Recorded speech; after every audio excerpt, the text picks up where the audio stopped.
Hello hi അസ്സലാമു അലൈക്കും നമസ്കാരം. ഇന്നത്തെ വീഡിയോയിലേക്ക് എല്ലാവർക്കും സ്വാഗതം. അപ്പോൾ ഇന്ന് ഞാൻ വന്നിട്ടുള്ളത് നമ്മുടെ ടെറസിലെ കുറച്ച് കൃഷികളും അതുപോലെ വീട്ടിൽ നമ്മൾ പച്ചക്കറിയൊക്കെ വാങ്ങിച്ച് കഴിയുമ്പോൾ ബാക്കി വരുന്നതൊക്കെ നമ്മൾ ഫ്രിഡ്ജിൽ വെച്ച് അത് കേടായി പോവാറുണ്ട്. അപ്പോൾ അങ്ങനത്തെ ഒരു പ്രോബ്ലത്തിനുള്ളൊരു സൊല്യൂഷനായിട്ടാണ് ഇന്ന് നമ്മൾ വന്നിട്ടുള്ളത്. പിന്നെ ഞാൻ ഒട്ടും കയ്പില്ലാത്ത നല്ല അടിപൊളി ഒരു കയ്പ്പയ്ക്ക പുളിങ്കറിയാണ് ഉണ്ടാക്കിയിട്ടുള്ളത്. നല്ല അടിപൊളി ടേസ്റ്റാണ്. തരി പോലും കയ്പില്ലാണ്ട് നല്ല ടേസ്റ്റായിട്ട് തന്നെ ഉണ്ടാക്കിയെടുക്കാം. അപ്പോൾ ആ ഒരു റെസിപ്പിയാണ് ഇന്ന് ഇടുന്നത്.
എല്ലാവരും വെജിറ്റബിളൊക്കെ വാങ്ങിക്കുമ്പോൾ അത് ബാക്കി വരുമ്പോൾ നമ്മളത് സാധാ ഫ്രിഡ്ജിൽ കൊണ്ടുവന്ന് വെക്കുമ്പോൾ അത് മുഴുവനായിട്ട് ചീഞ്ഞും അതേപോലെ നാശമായി പോവാറുണ്ട്. ഇത് നമുക്ക് കുറേ ദിവസം കഴിഞ്ഞാലും ഒരു കേടും വരില്ല. ഇതുപോലെ നമ്മൾ മത്തനൊക്കെ മേടിച്ച് കഴിഞ്ഞാൽ ഒരു കഷ്ണമൊക്കെ നമുക്ക് ആവശ്യമായി കഴിഞ്ഞാൽ അതെടുക്കും, ബാക്കിയുള്ളത് നമ്മൾ ഫ്രിഡ്ജിൽ കൊണ്ടുപോയി വെക്കും.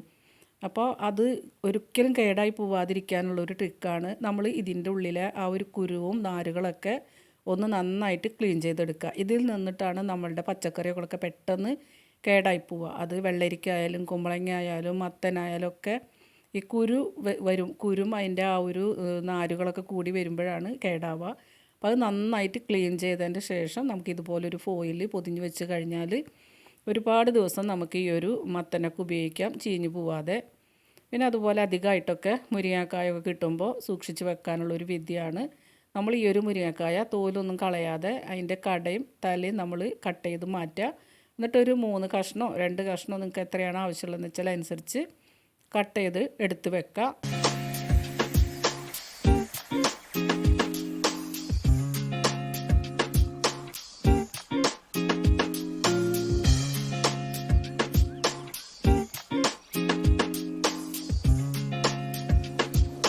ഞാനത് 3 കഷ്ണമാക്കിയിട്ട് കട്ട് ചെയ്തെടുത്തിട്ടുണ്ട്. ഇനി നമുക്ക് വേണ്ടത് ന്യൂസ് പേപ്പറാണ്. അപ്പോൾ നമ്മൾ ഫ്രിഡ്ജിൽ വെച്ച് കൊടുക്കുമ്പോൾ ഒരിക്കലും അതിൻ്റെ ഒരു തണുപ്പും കാറ്റൊന്നും ഇതിലേക്ക് വരാതിരിക്കാൻ ശ്രദ്ധിക്കണം. എന്നിട്ട് നമ്മൾ നന്നായിട്ട് അത് പൊതിഞ്ഞു കൊടുക്കണം. നന്നായിട്ട് ഈ ഒരു ന്യൂസ് പേപ്പർ വെച്ച് പൊതിഞ്ഞതിന് ശേഷം നമുക്ക് ഫ്രിഡ്ജിൽ ഒരിക്കലും സാധാ ഭാഗത്തേക്ക് വെക്കരുത്. നമ്മൾ ഫ്രൂട്ട്സൊക്കെ വെക്കുന്ന ആ ഒരു ഏരിയയിലാണ് നമ്മൾ പച്ചക്കറിയൊക്കെ കുറച്ച് ദിവസം എടുത്ത് വെക്കാനുള്ളതൊക്കെ സൂക്ഷിക്കേണ്ടത്. അപ്പോൾ നമ്മൾ ഫ്രിഡ്ജിൽ പെട്ടെന്ന് അങ്ങോട്ട് വെച്ചെടുത്തിട്ട് കാര്യമില്ല, അത് കേടായി പോവും.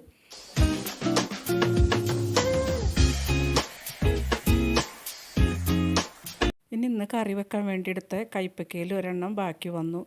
അപ്പോൾ ഇത് കഴുകിയിട്ടാണ് ഞാനിത് കട്ട് ചെയ്തിട്ടുള്ളത്. അതിന് ശേഷം നമുക്കൊരു കോട്ടൺ വെച്ച് നന്നായിട്ട് തുടച്ചതിന് ശേഷം നമ്മൾ കടയിൽ നിന്നൊക്കെ വാങ്ങിക്കുന്ന ഒരു കോട്ടൻ്റെ സഞ്ചി ഉണ്ടല്ലോ, അതിലേക്ക് നമ്മളിത് വെച്ച് കൊടുത്താൽ മതി. എന്നിട്ട് നന്നായി നമ്മളിതിൽ തന്നെ പൊതിഞ്ഞ് നമ്മൾക്ക് ഫ്രിഡ്ജിലേക്ക് വെച്ച് കൊടുക്കാം. ഈ ഒരു രീതിയിലും നമ്മൾ പച്ചക്കറികളൊക്കെ സൂക്ഷിക്കുകയാണെങ്കിൽ ഒരു തരി പോലും നമ്മളുടെ പച്ചക്കറി ഒന്നും കേടായി പോവില്ല. ഇതുപോലെ നമുക്ക് സൂക്ഷിച്ചെടുക്കുകയാണെങ്കിൽ എപ്പോഴും നമ്മൾ സാധാ ഫ്രിഡ്ജിൽ തന്നെ കൊണ്ടുവന്ന് വെക്കുമ്പോൾ അത് ചീത്തയായി പോവാറുണ്ട്.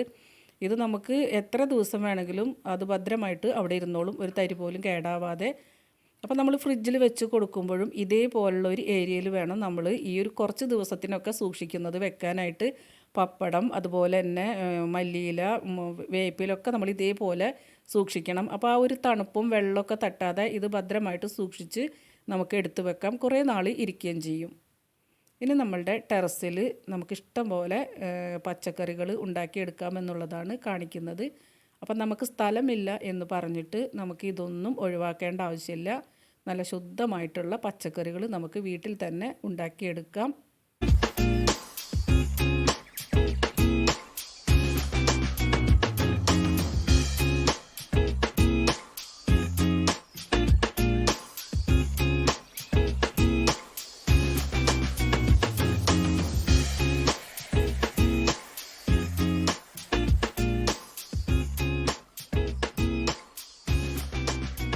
കുറച്ച് ഏരിയ ഉള്ളെങ്കിലും നമുക്കിതുപോലെ ആവശ്യത്തിനുള്ള എല്ലാ പച്ചക്കറികളും വെച്ച് പിടിപ്പിക്കാം.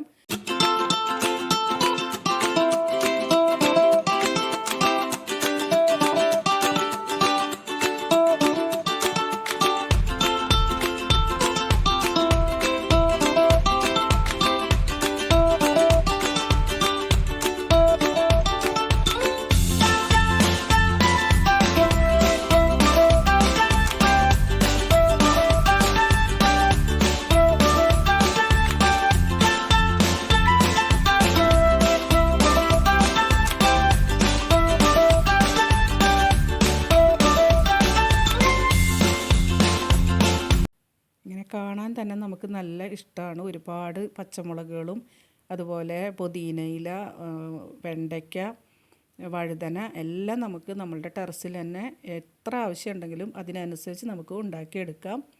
പച്ചമുളക് ഒരുപാട് ഉണ്ടായിട്ടുണ്ട് ഈ പ്രാവശ്യം.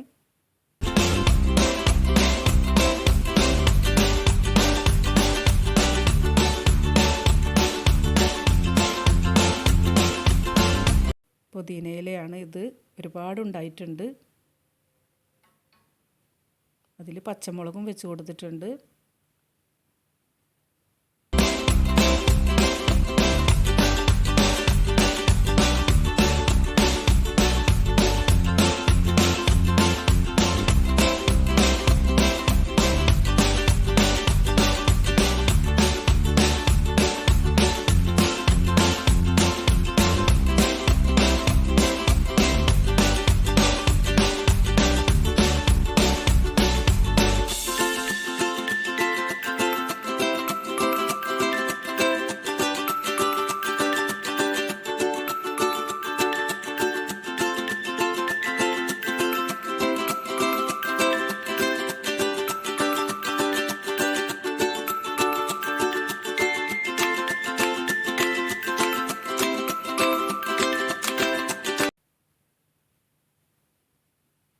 ഇന്നത്തെ വീഡിയോ നിങ്ങൾക്ക് എല്ലാവർക്കും ഇഷ്ടമായിട്ടുണ്ടാവുമെന്ന് വിശ്വസിക്കുന്നു.